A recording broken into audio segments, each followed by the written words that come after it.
internet brings comic fans around the world into one comic book community. Comic creators and comic fans, tonight you are seen, heard, recognized, because comics are for everyone. It's 8 p.m. Eastern, live from Miami, Florida, broadcasting around the world. This is the Not Near Mint Show.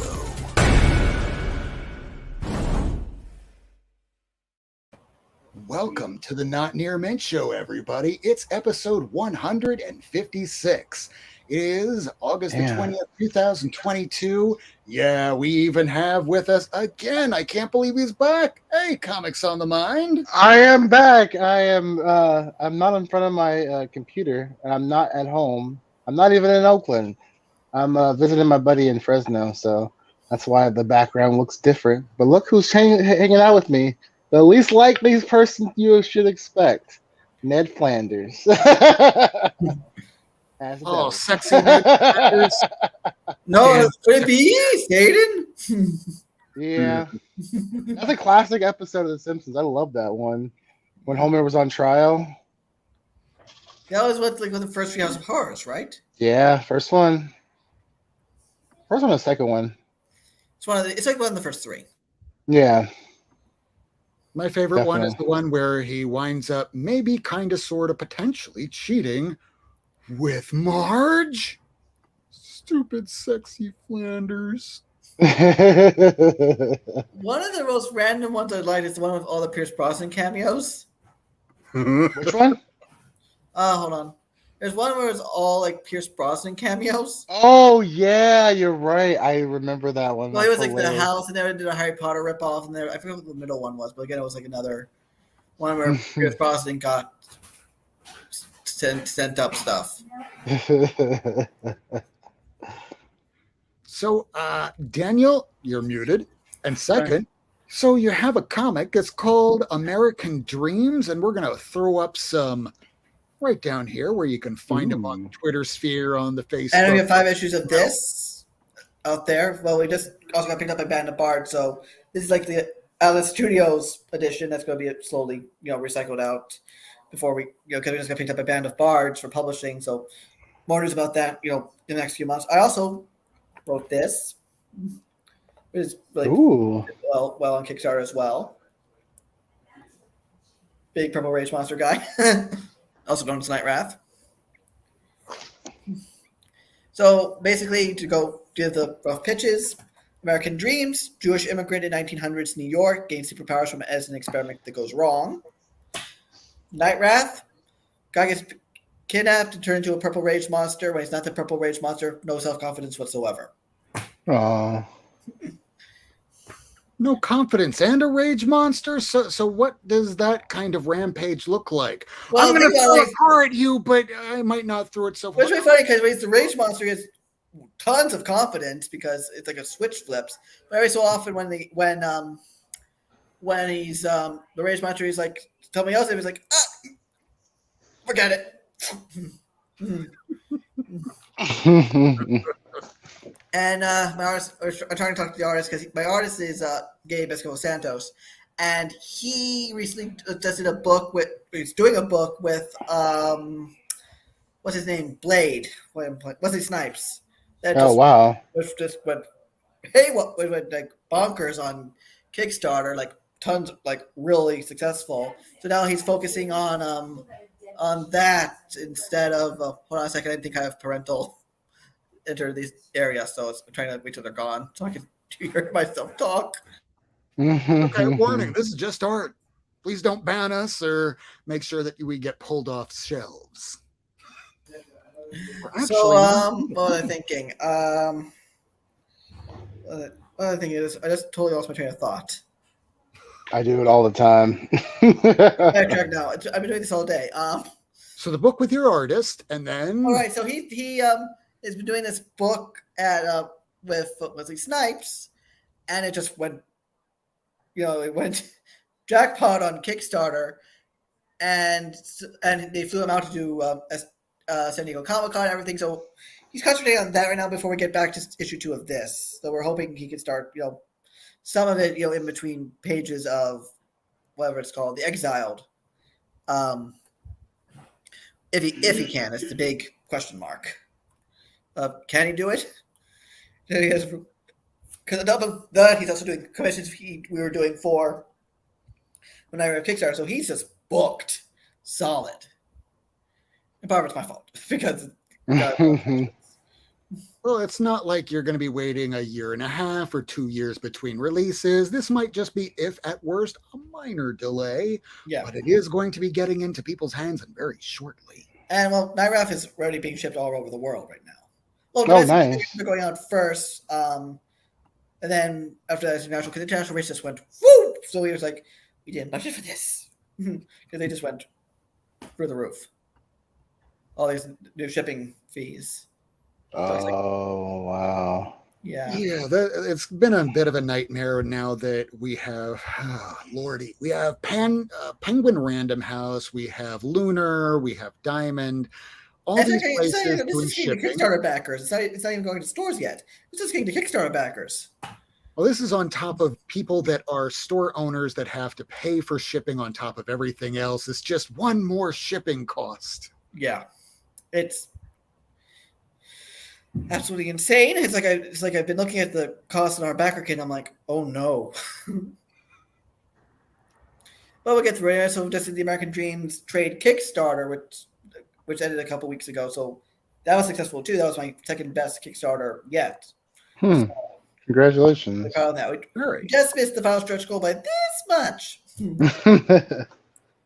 Well, speaking of stretch goals, earlier tonight, we got word that Philip Miara, he was going to be putting out a book called Purple Eyes, and it didn't. Oh, I remember. Yeah, it didn't quite get the funding that it was trying to reach. Well, it's coming back. It's getting resurrected, and it looks like towards the end of September, they're going to be doing another relaunch. Stay tuned to Philip Miara's personal webpage, his Instagram, his Twitter, and we will be seeing news about Purple Eyes from Philip Miara soon. So even if things don't quite wind up going the way you think, things can always come back a little bit transmogrified. Yeah. It's kind of crazy because like Tuesday, so many people on new launch, like this past Tuesday, so many people on new launch of Kickstarter. So I'm like, why? Why did you coordinate this? Do you hate me so much? You want me to be in the board? Yeah, it would be one thing if you were all from the same publishing house where you could all be talking to one another to coordinate release schedules like movies are released. Not quite the same way in the comic world. You just choose the best date that you think is possible for yourself and to get everything finished in time. Yeah. Really think about, oh, wait, holy shit, is Scott Snyder actually going to be putting out a comic book on Scott? Oh, God, he's putting one on Kickstarter. Oh, look at this. G. Willow Wilson's putting out one, too. Isn't she, like, famous? Why does she need a Kickstarter? It's coming out, too. Everything's coming out. It's really nuts. Like, let's just go look up at what I'm like. I'm just going back at my emails to say which Kickstarter is literally launched on Tuesday, and it's like it's all within like minutes of each other. Michael Shea did launch the Miskatonic High Yearbook. Russell Nodi did Ichabod Jones, the complete story. Brad Hillshime launched his book. Travis Gibb launched his book. Comics Tribe launched their book. I'm like, I'm sorry, guys. I can't. It's like, and it's funny you even mention that because next week we're going to be having Ichabod Jones's Russell Nolte and Renzo Podesta on the show. Ooh. So yeah, the Kickstarters are coming. They come on strong and fast, and if you don't keep up and smell the roses every once in a while, you'll be watching a Ferris Bueller's Day Off spinoff. oh no, it's happening, unfortunately. Yeah. Also, if you're going a little bit too fast, you might wind up being, oh God, what's his name? I already lost it. I was going to say Nick Nolte, but it's not Nick Nolte. It's the guy that was on the Fire Stick TV ad that he is now wanted for like sexual assault. Gary Busey. Oh, There's the one. Oh. I was wondering, are you sure you just didn't hear him wrong? Because I don't think he can string together two coherent words. But that's neither here or there. I was just sort of reading that news story. Yeah, I think I was on the train back. I was hanging out with a friend I haven't seen in ages, and I'm on the train back. I'm like, what? It's like it's one in like New Jersey. Like it could have happened at a New Jersey convention. I don't want to know the story behind this, but I looked into the story. You can't find any details behind it. I so want to know how he slurred his way through this harassment. The media is closing it up. He's paying people off. Sexual harassment is not funny. It never should be. I know it's not. Gary Busey. This would almost be like Richard Simmons in his last days. Like, oh no, that's so sweet, honey, but no, thank you. It happened in Cherry Hill, New Jersey, at the DoubleTree Hotel, Monster Mania convention. Something happened. Yeah, this isn't exactly like earlier this week where now legally, because it's happened 35 times, you can now officially call Vic Mignogna a sexual predator. Before, you'd have to say alleged, now you can say outward. Not only that, he appealed and lost more. Yeah, it's kind of like our former traitor selling nuclear secrets from his basement sort of deal. Fun times in the world in which we live. We live in interesting times. So who wished that on us? Who? The expression "may you live in interesting times" is something that if somebody says to you, you should really punch them in the face because they want but ill will from you. It's literally an ancient Chinese curse. There you go. Yeah. The next 10 years are going to be really interesting. Yeah, it's worse than your mom saying, "I hope you have a child just like you." Oh God, that's like a curse. Instead, I didn't. I had dogs that were just really, really loud. My cat is super hyperactive, just like me as a kid. So there you go. Well, Kirk, speaking of which, we're calling this episode Cats, Comics, and Daniel Kalban. Where's the kitty? Kitty's at home. I'm not in. Yeah, my roommates are taking care of the kitty. So she's chilling back at home. But she's getting bigger but still, still hyper.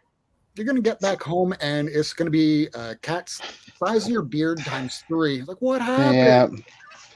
I'm going to find her sleeping on my comics. What's up, Jeff? What's going on, dude? I always do. If anybody knows Rose Gray over on Twitter, they're trying to get rid of some things, looking for some money. Go look over at Rose Gray, the Hermit Gray. I think it's Hermit Gray over on Twitter. Look them up. See if you might be able to help out people at home. Oh, nice. Yeah. Spread the word, peoples. Mm-hmm. So we wanted to talk a little bit about comics, a little bit about some of the things that have been coming out on TV, movies. It's not like I watch that much stuff anymore, but there was a TV show that came out this week. I don't know if any of y'all wound up watching that, but it was She-Hulk, Attorney at Law. So I did. Wanted to spend just a couple minutes on this. What did you think of it, Kirk? Oh, I loved it. It was great. I loved seeing the relationship building between her and Mark Ruffalo. Yeah, her whole personality was like on point. It definitely makes me want to read like Sensational Hulk because that was a series I never got a chance to read. I read the original Hulk, She-Hulk, but not the Sensational one. Well, the first volume, that is pretty much Bruce and Jen on the island. Basically. Because when you're seeing her all ripped up in tatters, not wearing spandex, this is just her kind of coming into her own. They simplified her backstory because in the comic, it was a mob hit and she needed a blood transfusion. Yeah, she got rushed to the hospital. Yeah, there's a whole trip to the hospital. Bruce had to go ahead and tap my vein. And that would have been way too much backstory. So simple car crash. The blood kind of mixes because, when you're bleeding from a car accident, and Bruce has his little thingamajig on his arm to prevent him from becoming Hulk, so he's bleeding, even though he's a mortal Hulk, but we don't know that quite yet. And now we have Jen as She-Hulk. Took less than 2 minutes to explain that backstory instead of, 3, 4, 10 episodes. Yeah, that's true. So I really thank Marvel for shortening that up.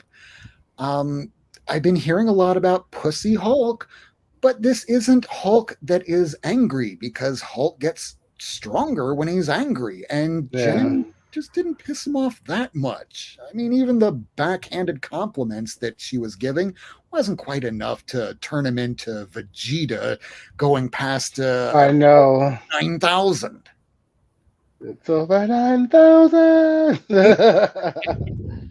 But we did see a superhero landing. Yeah, that was great. I loved when he pushed her off the ledge and she just like hopped back on. That was hilarious. It's like, am I jealous? I'm jealous. This is jealousy I'm feeling. So that was go ahead. The great thing I've seen, because again, Twitter, Twitter spoils the whole thing for me. Is this conversation she has with Bruce, where she's like, "I'm angered isn't about her the world he faces, the world she faces as a woman, just as a woman, as a She-Hulk, as a woman." Yeah, it's a great speech. It was definitely great.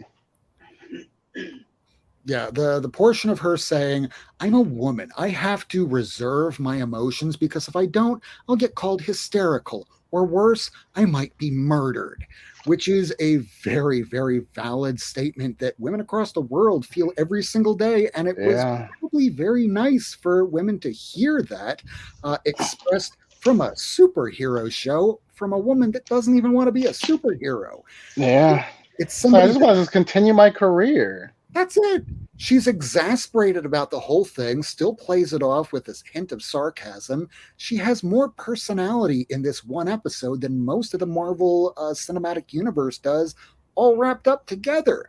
And she's like the viewer's standpoint to know, okay, well, what's the viewer thinking? Oh, well, Jen Walters is basically saying it. How do we know that's what she's thinking? Oh, there's just little things that she does.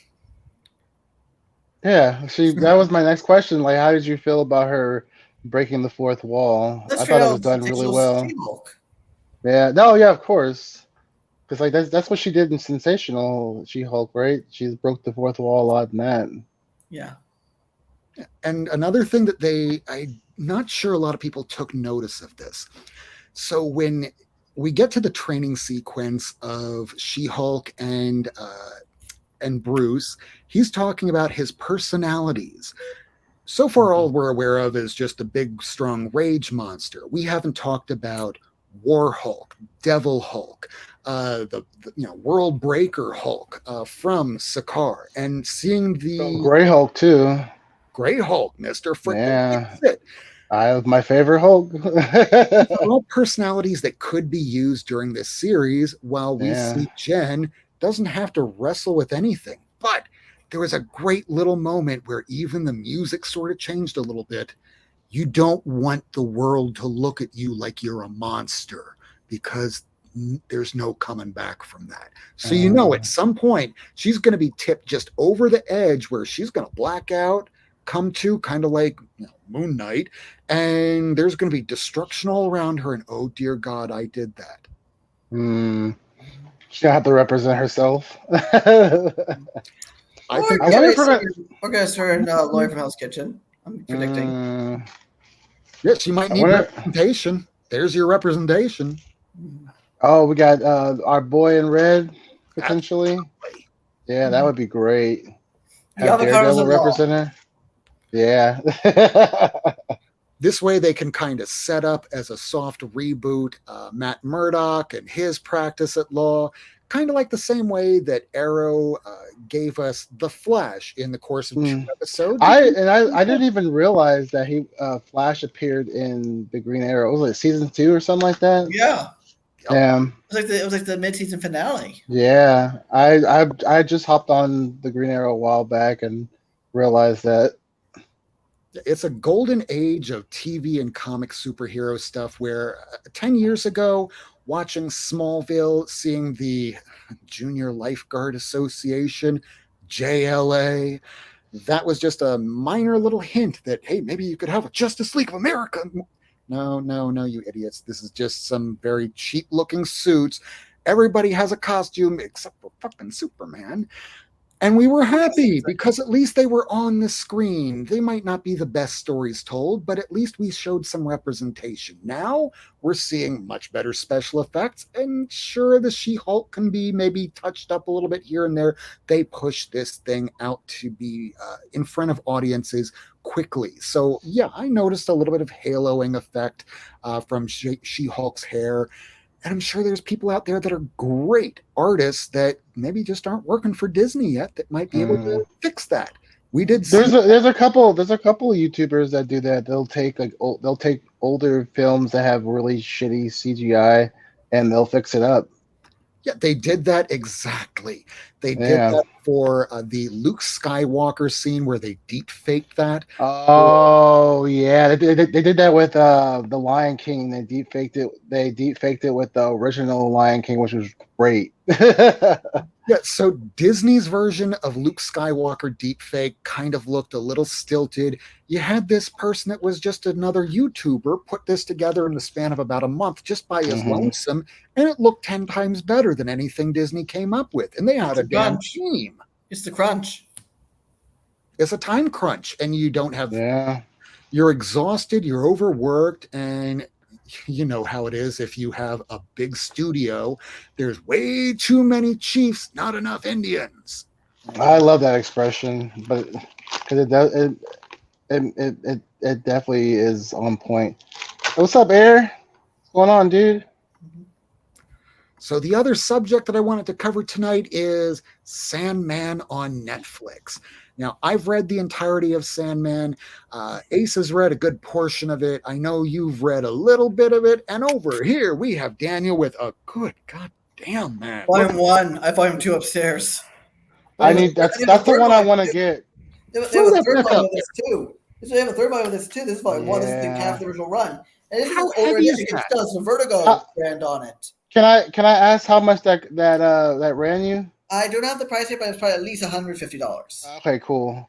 I'm just trying to like price it so I can. I'm like cheaper off Amazon. There's a shop that I saw that exact same one at that I wanted to pick up, but I was like, I don't have the money for that right now. Yeah, I probably got this on sale off Amazon, so it was cheap. Okay. And I love those. Also, never got this in your lab because it hurts.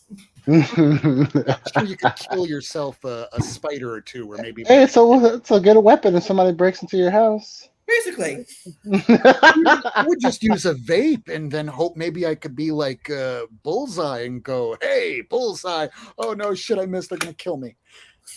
But you'll actually be able to stop a bullet with that one. It's like aim it over my stairwell.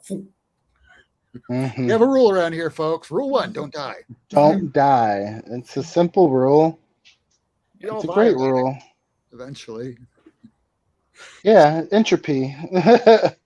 So with the new episode of Sandman, we weren't exactly expecting this, and it's episode 11. They translate, I believe it's issue 18 and 19 of the Sandman series. These were standalone stories. The first one, and I think they did it out of order too, A Dream of a Thousand Cats, which was an animated episode. They had to keep they animated it?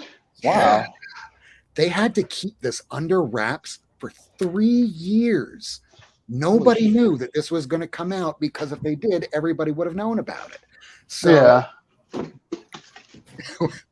on Friday, Neil Gaiman tweeted out that wouldn't it be nice if there was another episode of Sandman? And then boom, on Netflix, there it is. First one is A Dream of a Thousand Cats, and they follow it much like that first appearance of Death, very much to the letter. Then they follow that up with Calliope. And Calliope is the story of a muse that is given away by a pretty famous guy in real life. So that's another person they had to keep under wraps, to the guy that played Rory from Doctor Who and Dr. Rip Hunter on Legends of Tomorrow. Yeah. So he was the guy who took control of the muse. And that's when he realizes that in order to have the muse's effect work, he'd have to take the muse. So in the comic, that is a very forceful event that's Oh wow. shown. In the TV show. They kind of fade to black, fade back, and you know what happens. You, Wow. you don't need to sort of start asking, hey, did that just happen? I thought I just shut up. I'm Yeah. glad. I wish I would have did that with Game of Thrones season 1, because it was just like full face in your face. And also, I think the guy Arthur Darvill also did a voice on the Sandman Audible series in the first act. Mm. Oh wow. I think he played the guy who either plays Shakespeare or he plays the guy who's immortal. Oh, Mm. Hob Gadling. Yeah. Yeah, I'll check Wikipedia. I know he played one of those roles. I mean, Hob Gadling is one of my favorite characters. And in these 2 episodes, so I'm watching it with my friend Heather, and she likes it. She is not into comic books, knows nothing about really anything with Sandman, and we lost Kirk. No. So as she's watching this show, she's wondering what the hell's going on with the cat shit. Oh, well, they're going to be introducing Bass later on. And then I feel like that meme where it's that girl yelling at her, I guess, friend or boyfriend in a swampy concert there. It's like, I'm over explaining things. Mm-hmm. There he is. Sorry about that. I pushed back, and that's why I hate using my phone. It's all good. It's all good. So Arthur Darvill played Shakespeare in the Audible. Yeah. Cast. Awesome. So I guess maybe we'll be seeing him again. No, we already had somebody playing Will Shakespeare, William Shakespeare. William Shakespeare in the show, or in the show they show wow. This is when they're introducing us to Joanna Constantine, and it's William Shakespeare. He's a young child, and you have Marlowe, who's just finished his play of Faust, who's his, I guess, like senior to being a writer. And here's William Shakespeare being a nobody. And he's later going to be Shakespeare. But just like the comic, they wind up coming to terms with Morpheus and William so that Shakespeare would write 3 stories in return. Morpheus, Oneros, the Sandman, would give him all these great dreams and ideas, and that's what gave us Shakespeare as we know him today. So when we're watching Calliope, we're going to see Calliope again. They have not introduced Eve yet, but there's a lot of things that are going to be happening in the next season, which is going to be Seasons of the Mist. They made an inference to Orpheus. Orpheus is the son of the Sandman. Son. While the person that birthed the son is Calliope from this last episode. So they pretty much end it where, will you go down to hell to rescue Nada, your old love? How many episodes was it? This is now 11 episodes. Next season will be one of my favorite of all time comic book series, Seasons of the Mist. I cannot wait for that. And yes, just as Sketchy Goals puts right here, it pulls you in, and the hour goes by quick. What I want to see, I haven't seen the episodes yet, but I know the episode I want to see the most is, of course, the Eisner winning Midsummer Night's Dream one shot. That'll probably be next season. That might be one of the bonus episodes of next season because it's a one and done. It's a one and done, but they're also going to have to do a one and done, just like the Sandman Orpheus special. They'll probably open up next season with the Orpheus special. They'll run through Seasons of the Mist, and then they'll tie up the last couple episodes with the short stories of the one shots, and then they'll follow that up with A Game of You and Mr. Oh God, why can't I remember? Mr. Tenbones, Martin Tenbones. Mr. Tenbones. Yeah, he character. He looks like Snuffleupagus. No, that's gonna be. They hilarious. Actually do Martin Tenbones during the storyline for the whole serial killer portion. Oh wow, they did it. They really did it. It's pronounced Sketchy Got Hens. I apologize. My last name is worst. So I can't say anything about anybody. The of course, like also, there's two stories I really enjoy because my introduction to Sandman. It's the volume, I guess, with Midnight Night's Dream. It also has the one about Emperor Norton, which is one of my favorite weird stories about United States history. Mm. It's this like random guy who played himself Emperor of the United States in San Francisco and became like a cultural figure in San Francisco. That's how I first heard about this. That was a real guy. No way. Of the Golden Are Gate you Bridge. serious? Yeah. He's a real guy. John Lithgow voices him in The Audible, season 2. So funny thing, as a result of that guy that did exist in real life that claimed himself to be the king of the United States, that you have people calling themselves in court sovereign citizens. And these are the crazy. That's what my dad does that shit, bro. My dad does that shit. Craziest motherfuckers I have ever seen in my life. What's funny is because this emperor guy was actually really benign. He actually was like kind of like local booster for San Francisco. And he was beloved. But he was, of course, completely for caca. So to use the Yiddish. He was completely nuts. Not violent nuts. He was benign nuts. He was benign nuts. I mean, this is the guy who basically inspired the creation of the Golden Gate Bridge. So God. But it's like he was like a local eccentric, but he suggested things which people did. They actually gave out fake money, which was considered legal tender in San Francisco. If you can still find some of those are worth a small fortune.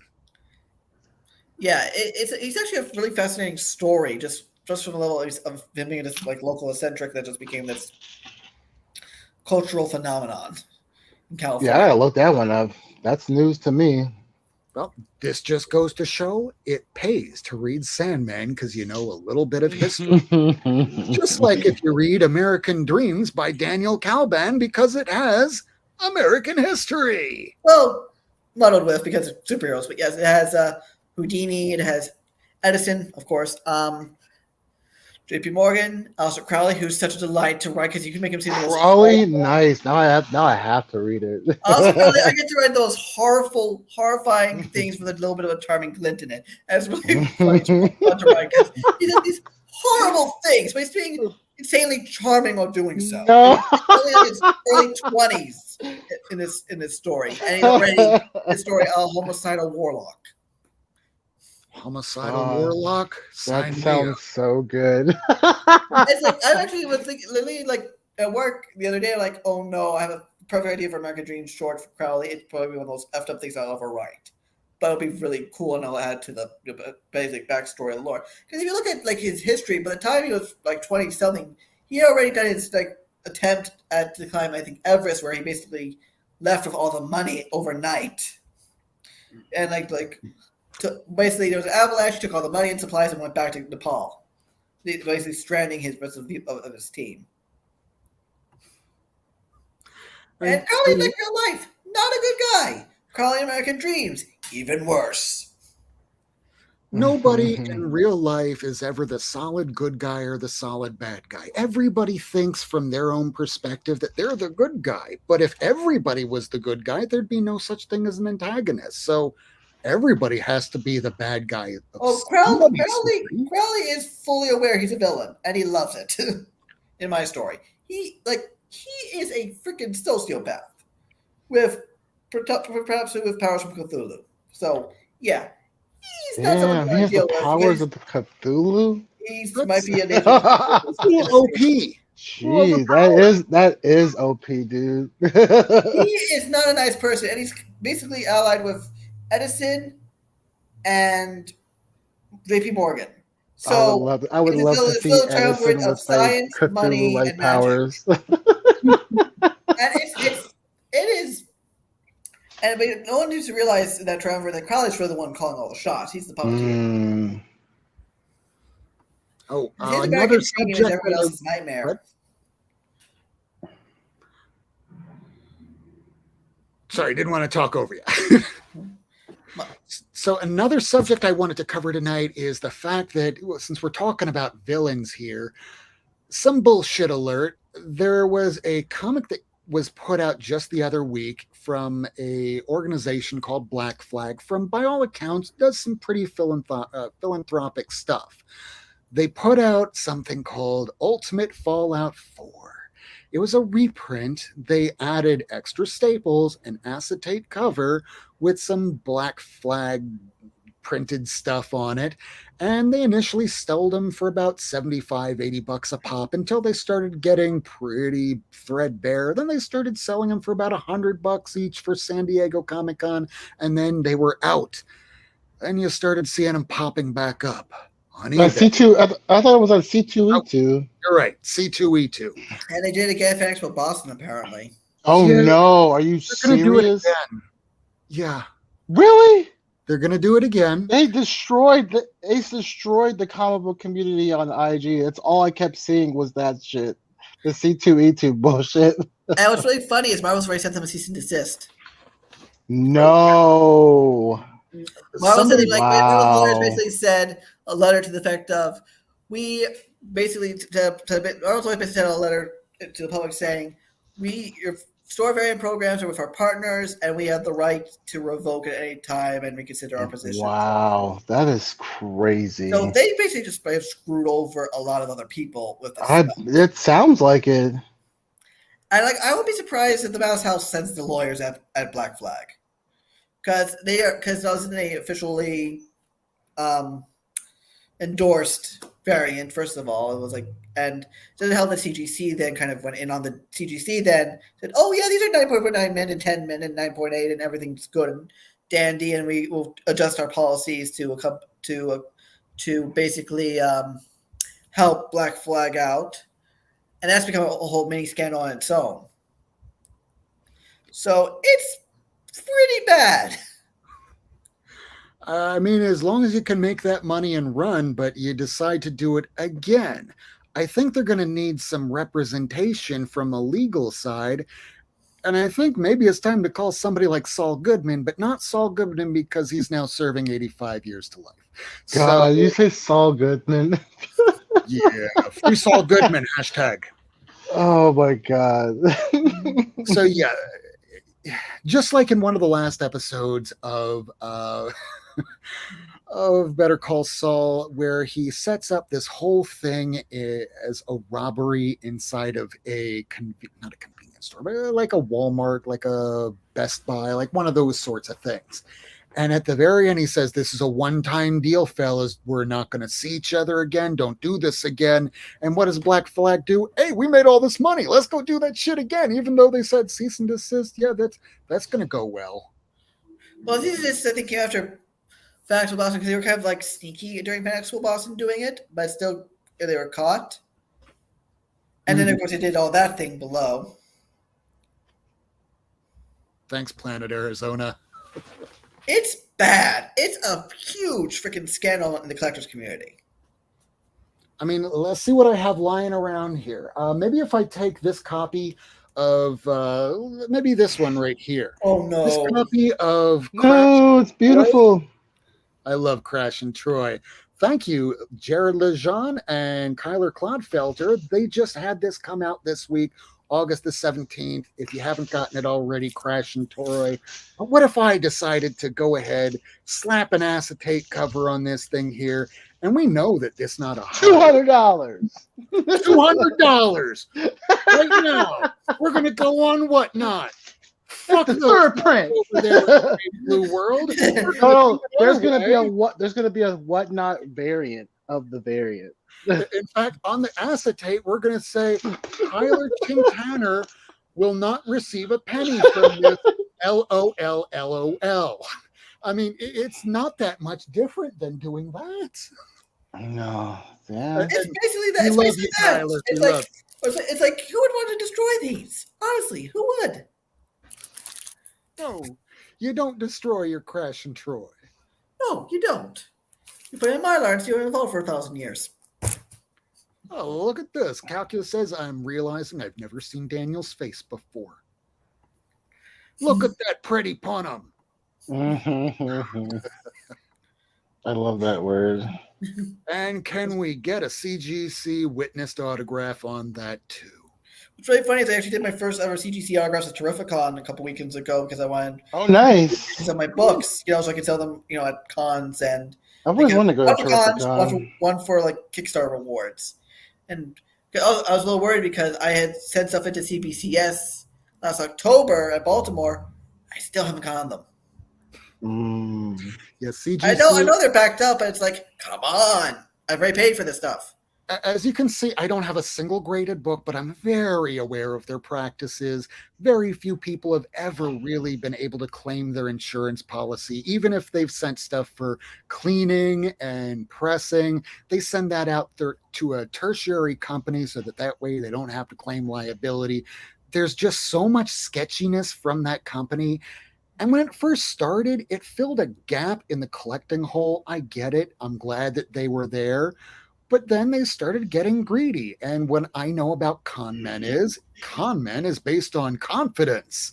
And we'll get your confidence because you'll have confidence knowing that we will grade your book by using separate methods of having two people look at it. Maybe kind of, sort of, who knows, after a while. Money's money. And eventually you'll get that book back in 6 months, maybe a year. But if you pay for express shipping, you might get it back sooner than 6 months. I have a couple of CGC things, but either I won them on eBay or actually won them outright as a prize. So I actually have what was that? Not New Mutants, I think X-Force 1, done by Louise Simonson. I won like a Torpedo Comics mystery box in New York Comic Con last year.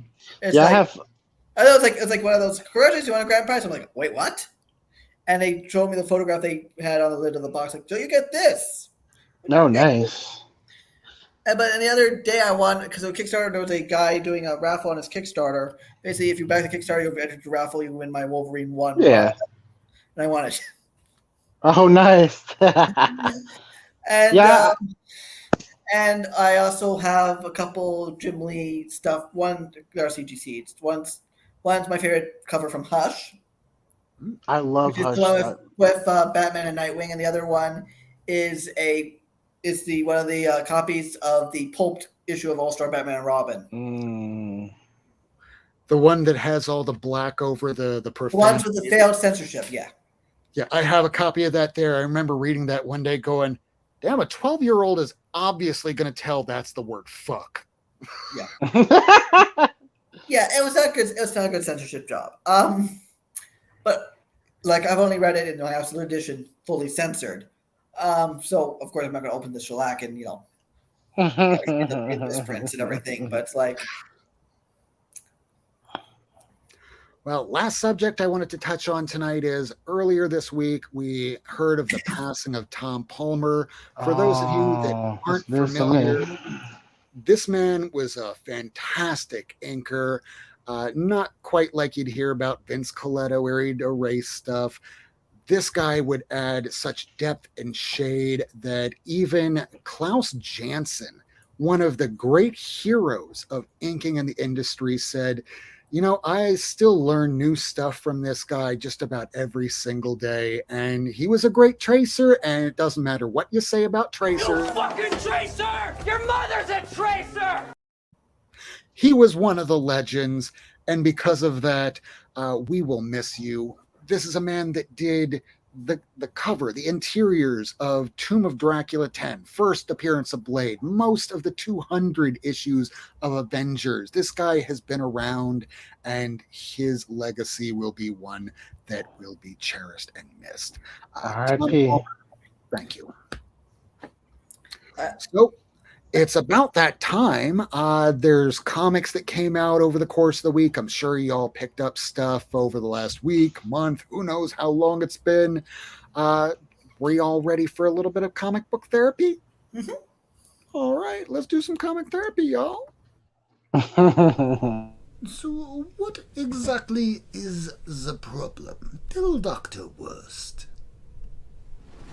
It's Swole Black Cat. I see her in my dreams.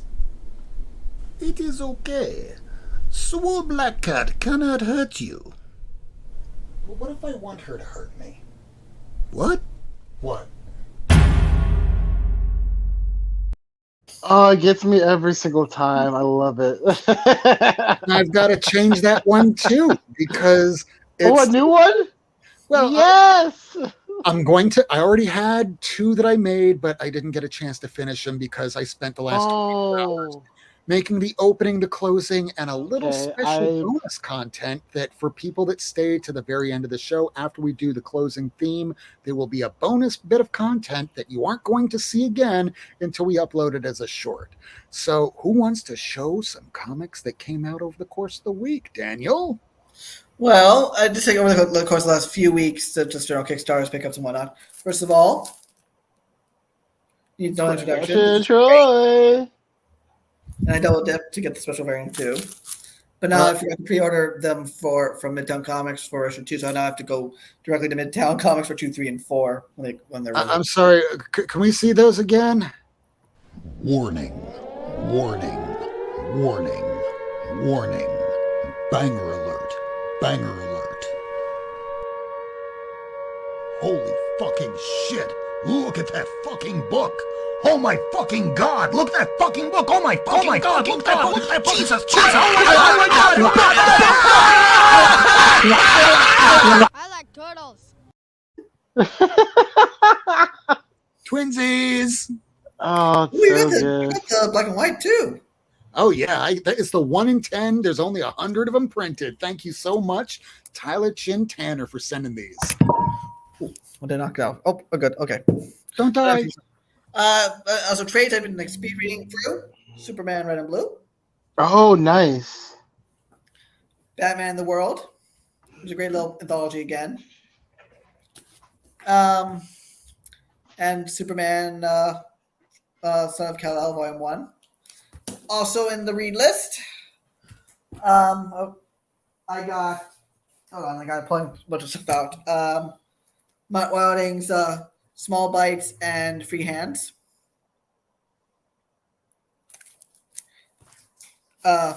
Nottingham hardcover, just a reread. Oh, so good. I love it.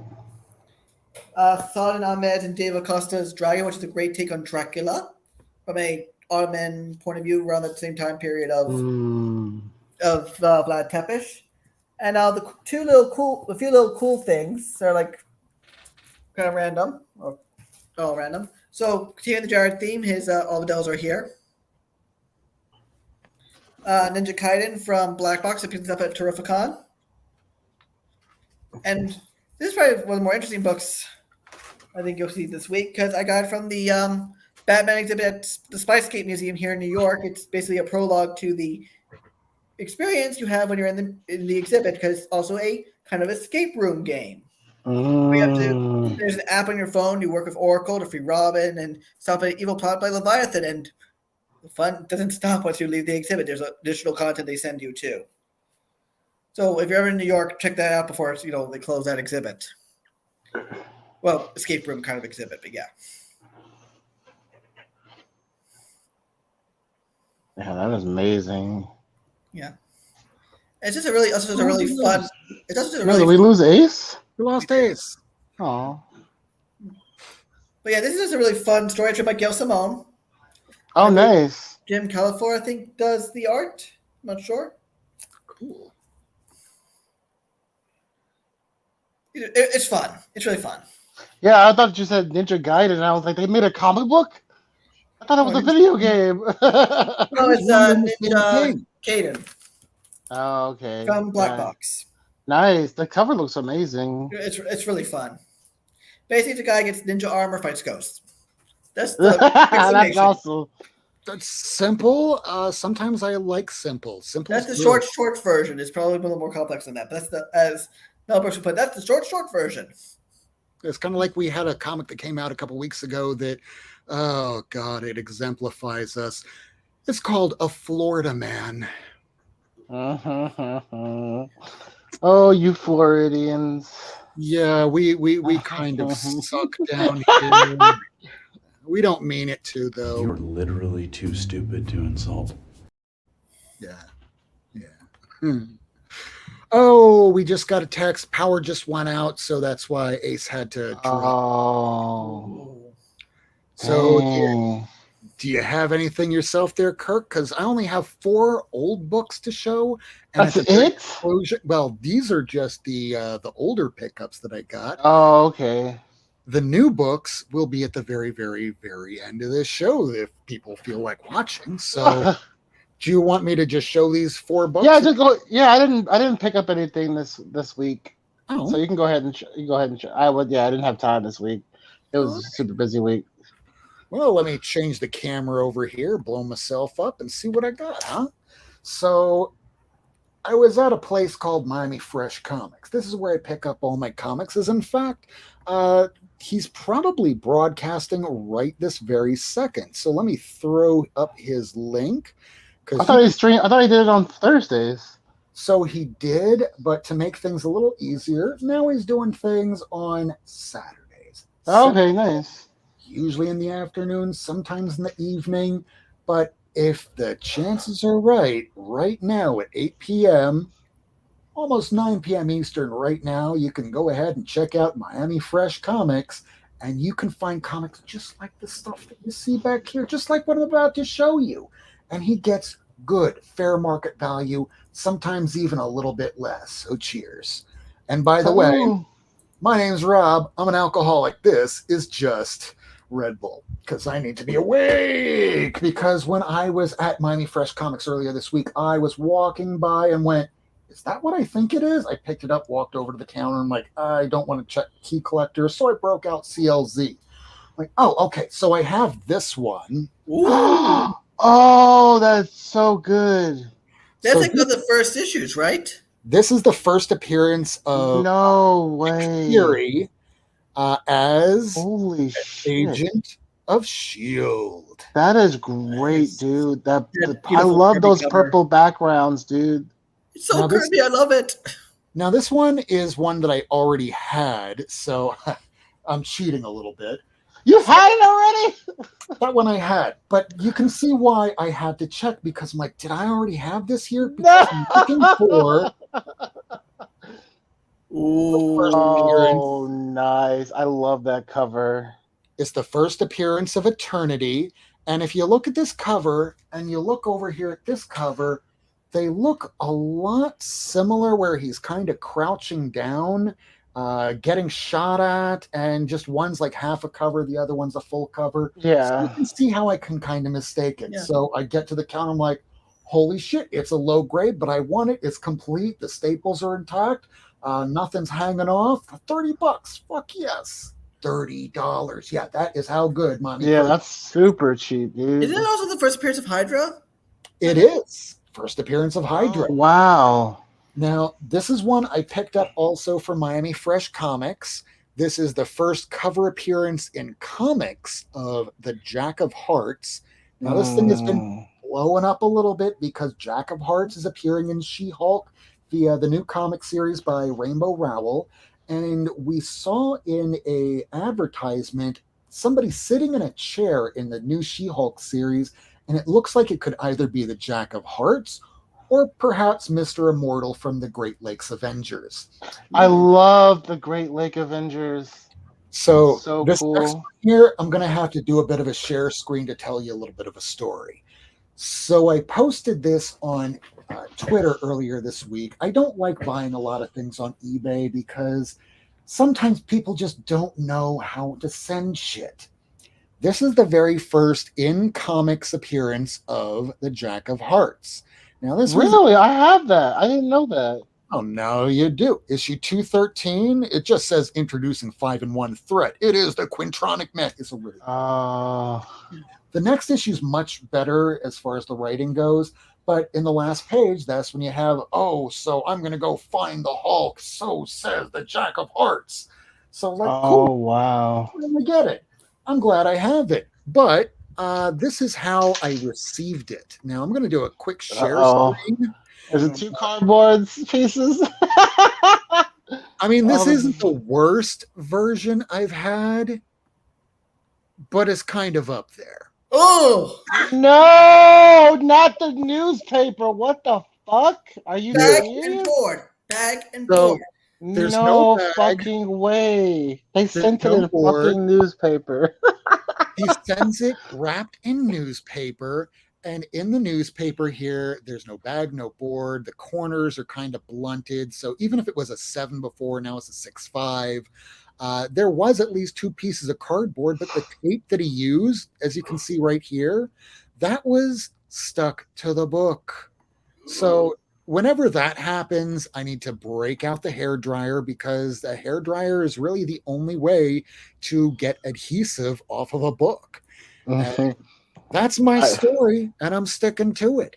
Dude, I'm sorry. It's okay. I have the book. It still looks great. You use a hair dryer too, right?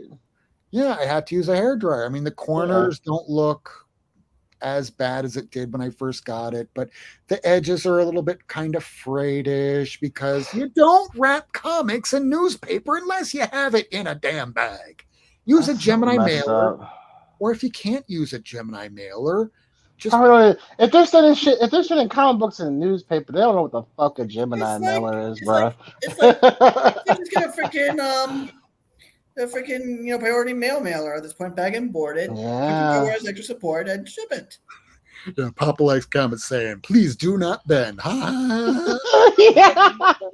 Oh, that would be hilarious if they wrote that shit on there. Planet Arizona says, I had a guy send me a comic last week in a bubble envelope, and the extra packing were styrofoam plates. That's slightly better, not bad. It's better than what you got it in, though. But still, it's a very odd way of sending a comic book. I mean, listen, I'm not going to name the names. I don't want to disparage anybody. I don't want anybody to lose money.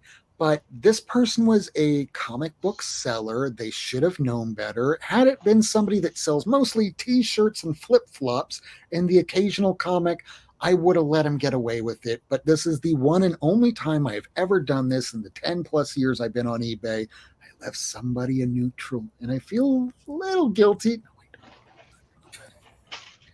So I for sure gave the person that sent me my comic books in a fucking cardboard and just it wasn't cardboard, it was fucking 2 magazines.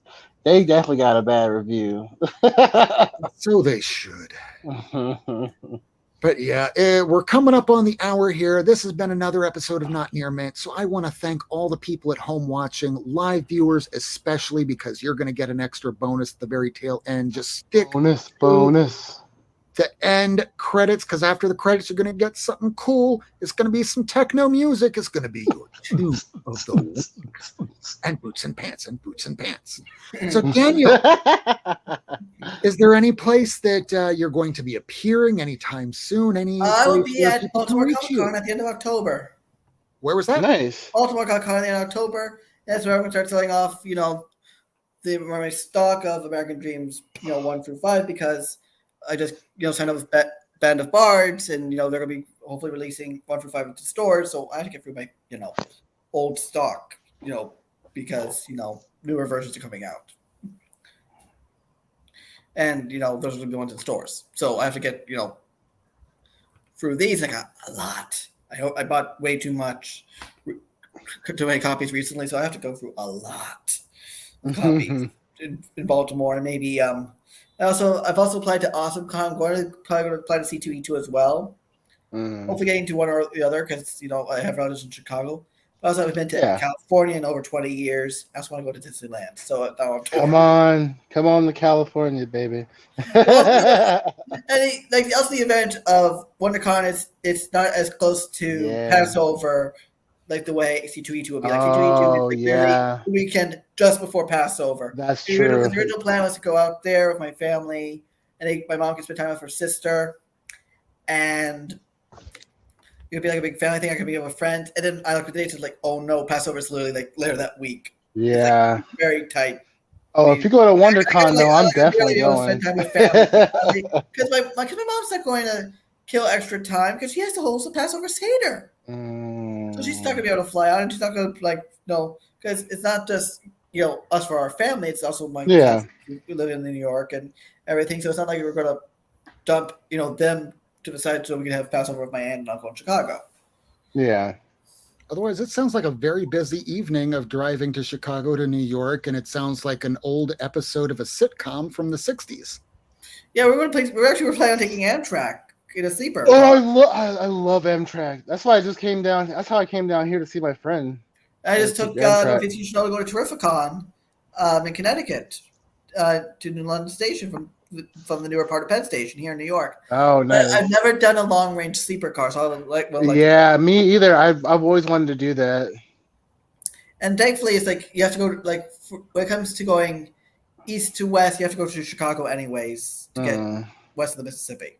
Yeah, it's funny because New York, car leaving from New York, you have to be in a single level car instead of the bi-levels because there's certain tunnel clearances in New York and Baltimore where they can't have the double-decker trains. Oh, yeah, that makes sense. So there's only one train in the East Coast which has the double-decker trains, and that's the auto train that goes between D.C. and Orlando. It's a long trip. It's 19 hours. Oh, wow. That's on a train, but you're sleeping for 8 of them, and your food is included. It's expensive, but as I said, you got a bed, you got food. You don't have to worry about too much about securing your stuff because you're in a private car. You're not in coach or business class, so it's a little safer. Gotcha. And of course, now that's all out the freaking window. We also were thinking of doing it to Fan Expo Denver, and also doing that whole route from first New York to Chicago, then Chicago to Denver. And then we looked at the price. We also figured Fan Expo's been kind of wonky with their talent relations, so it's I kept for Fan Expo Boston, I kept telling them, I can't make it. I'm not. They said, okay, we won't charge you. And they still gave me a table. I'm like, I told you guys I'm not coming. It's like I know it's a huge company now because they bought all of Wizard World. So it's one hand's not talking to the other, like one group's not talking to the other group, and it's come on. It's like we were saying earlier tonight: too many Chiefs, not enough Indians. Yeah. Yep. So throwing it around here, let's see if Desire is back. Hey, is there anything going on the Twitter sphere? Twitter sphere. No. Never fear. Anything going on with work and or Hood Rat or shows? Work is just work. No, I'm still. I'm probably gonna do an edited thing for Hood Rat because I just can't do Mondays because I work. But yeah, I have some things up my sleeve that I want to start. Some projects that I want to start. But I need to get some better equipment. So hopefully those will come soon. But besides that, you'll see some posts randomly on the IGs. And that's ambulance going by. Yeah, Kirk, rule 1. Yes, I know rule number 1, don't die. So I'll show everybody out. Again, rule 1, don't die, ladies and gentlemen. Thank you all again for watching us. If you want to buy some comics and you have some free time, I'm pretty sure he's probably doing it right this very moment. You can get the same kind of comics I do. His name is Miami Fresh Comics, and he has an Instagram. It's right here. This is where I get all my comics. Plus, we're going to be back next weekend. On Saturday, we have Ichabod Crane. No, not Ichabod Crane. It's Ichabod Jones, Russell Nolte, as well as Renzo Podesta. They're going to be on Not Near Mint, episode 157 next week. Otherwise, thank you all for joining us. Read your comics and, well, stay tuned for this little thing that we're doing here. And if you like it, drop us a note in the chat and give us some feedback. This is your tune of the week. Good night, ladies and gentlemen. See you next time. Bye. Bye, everybody. Bye. Thanks for tuning in. If you want to see this episode again, along with a catalog of back episodes and issues, surf on over to Not Near Mint on YouTube, Twitter, and Instagram. Subscribe and hit that bell for notifications.